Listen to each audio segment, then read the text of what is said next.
Hello guys, this is Rajnish Kumar and welcome back again in my YouTube channel.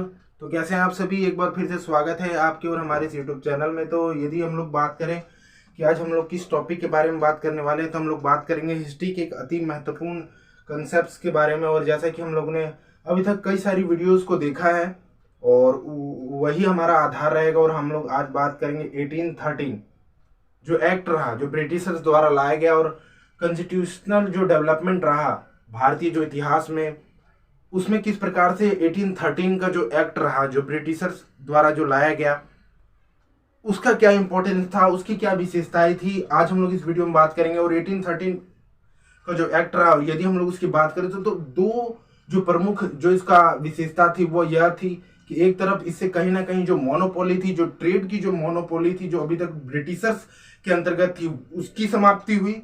और इसके साथ ही साथ दूसरा जो अति महत्वपूर्ण था वह था ईसाई मिशनरी, अर्थात जो ईसाई जो एक धर्म था, जो ब्रिटिशर्स का जो एक धर्म हुआ करता था, जिसको उन्होंने अभी भारत में लागू नहीं किया था, उनको एक प्रकार से लाइसेंस नहीं दिया था कि आप आइए भारत में इसका प्रचार प्रसार करिए, उसको भी यहाँ पर हम लोग देखते हैं कि 1813 एक्ट के माध्यम से लाइसेंस दे दिया गया। और इसके साथ ही साथ कुछ स्तर पर, शिक्षा के स्तर पर भी इसमें प्रयास किया गया 1813 एक्ट के माध्यम से कि 1 लाख रुपए खर्च किए जाएंगे।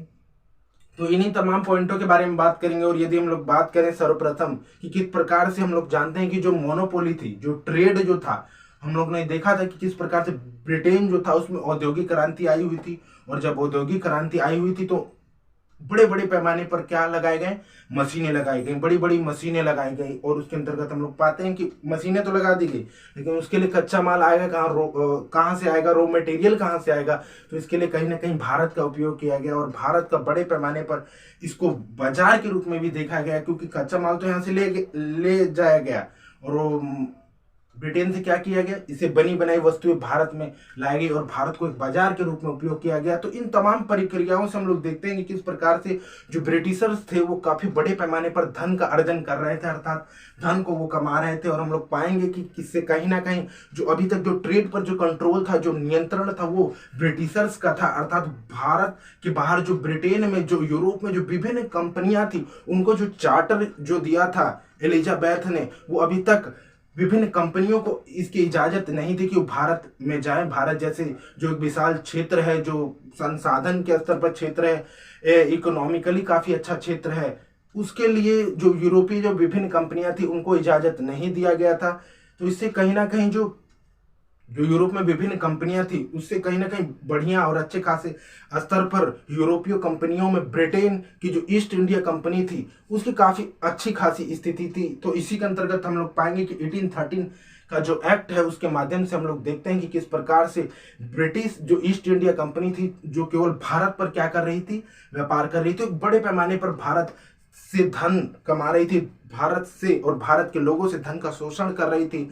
अब उससे क्या किया गया कि यहाँ पर विभिन्न प्रकार की जो कंपनियां थी, जो यूरोपीय कंपनियां थी, उनको भी यह अधिकार दे दिया गया कि वो भारत में आए, भारत जैसे देश में आए और ब्रिटेन के साथ ही साथ, ब्रिटिश ईस्ट इंडिया कंपनी के साथ ही साथ वह भी व्यापार करे, वह भी पैसा लगाए और अत्यधिक धन का अर्जन कर सके। तो ये था इसका पहली विशेषता, पहला पॉइंट।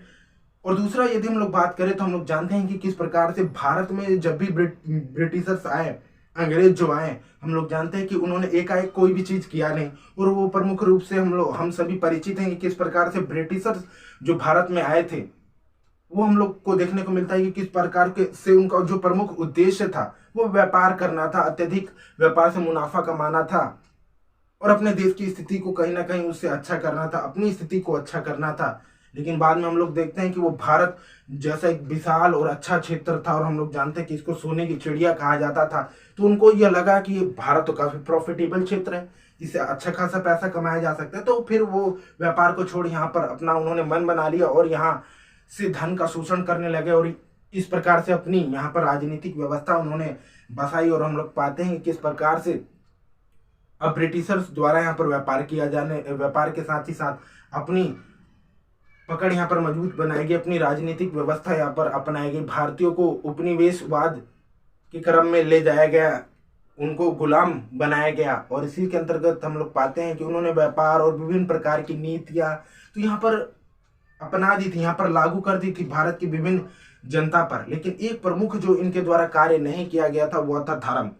और हम लोग जानते हैं, और ब्रिटिशर्स को कहीं ना कहीं इस बात का डर था कि यदि हम लोग एकाएक सारी चीजें कर देंगे, अचानक से यदि चीजें हम लोग कर देंगे, और चूंकि ये विदेशी थे और अचानक से यदि कोई भी चीज किसी पर भी थोपी जाती है तो नॉर्मली हम लोग देखते हैं कि एक प्रेशर टाइप का क्रिएट होता है। और कहीं ना कहीं धर्म जैसा मामला जो है हम लोग जानते हैं कि काफी संवेदनशील मुद्दा होता है, काफी लचीला और नरम मुद्दा होता है। और उसमें कहीं ना कहीं अगर इंटरफेरेंस अगर उस वक्त इनके द्वारा की जाती तो कहीं ना कहीं इसे बड़े पैमाने पर जो विभिन्न जो भारतीय हैं वो एकत्रित हो जाते और विरोध कर देते। तो कहीं ना कहीं जो ब्रिटिशर्स थे, जो अंग्रेज थे, उनका जो आकांक्षाएं थी, उनका जो उद्देश्य था वो सफल नहीं हो पाता। लेकिन इस 1813 एक्ट के माध्यम से हम लोग देखते हैं कि किस प्रकार से जो क्रिश्चियन थे, जो ईसाई थे, वो अब भारत में आ सकते थे, अपने धर्म का प्रचार प्रसार कर सकते थे। उनको एक प्रकार की लाइसेंस दे दी गई थी। और हम लोग जानते हैं कि ब्रिटिशर्स के अंतर्गत जो ईसाई हैं, और आज भी हम लोग देखते हैं कि किस प्रकार से उनका रवैया रहता है, कि किस प्रकार से बड़े पैमाने पर धर्म परिवर्तन भी कराया जाता है। और उस समय भी दोस्तों ऐसा ही हुआ।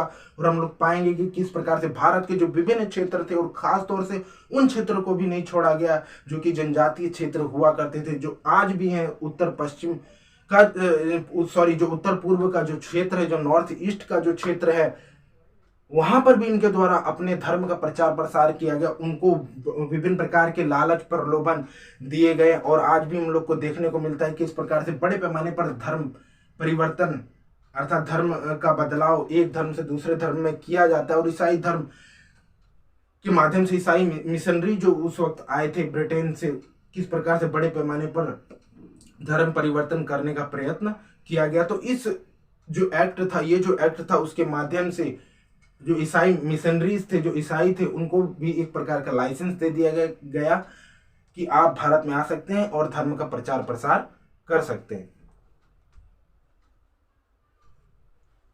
और अगले यदि हम लोग पॉइंट की बात करें तो हम लोग जानते हैं कि किस प्रकार से इसके अंतर्गत जो चाय है, जो चीन है, उन सब के साथ क्या किया गया, व्यापार को जारी रखा गया। अर्थात चीन के साथ व्यापार को यहाँ पर जारी रखा गया। लेकिन हम लोग पाएंगे कि आगे किस प्रकार से चाय और चीन जैसा जो कंसेप्ट है, अर्थात चीन के साथ जो व्यापार है, उसको समाप्त कर दिया जाता है, उसको हटा दिया जाता है। अलग एक्ट के माध्यम से हम लोग देखने का प्रयत्न करेंगे अगली वीडियोस में। और यदि हम लोग बात करें तो इसके अंतर्गत हम लोग पाएंगे कि किस प्रकार से जो शिक्षा जो था उसके स्तर पर भी कहा गया कि ब्रिटिशर द्वारा सालाना स्तर पर 1 लाख रुपए, और इससे संबंधित जो शिक्षा से संबंधित जो विभिन्न प्रकार की स्थितियां बदली जाएंगी। जो पश्चिमी जो शिक्षा है, जो ब्रिटेन की जो शिक्षा है, जो यूरोपीय जो शिक्षा है, जो काफी अच्छी शिक्षा है, पश्चिमी जो शिक्षा है, उसमें क्या किया जाएगा कि बदलाव किया जाएगा। और पश्चिमी शिक्षा को यहाँ पर लाया जाएगा, विज्ञान को लाया जाएगा, और साहित्य के स्तर पर और विभिन्न प्रकार के स्तर पर शिक्षा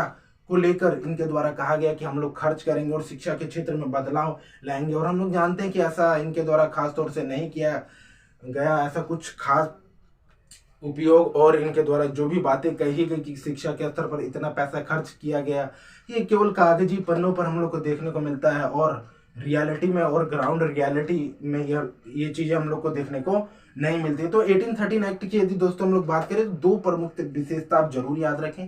पहला जो था वो मोनोपोली जो कि ब्रिटिशर्स की थी, जो ब्रिटिश ईस्ट इंडिया कंपनी थी, उनका जो था वो खत्म हो गया। और इसके साथ ही साथ जो दूसरा इंपॉर्टेंट है वो ईसाई मिशनरीज को एक प्रकार की लाइसेंसेस दे दी गई कि आप भारत में आइए और अपने धर्म का प्रचार प्रसार आप कर सकते हैं। तो ये था आज का मेरा वीडियो, और कैसा लगा आप जरूर बताएं।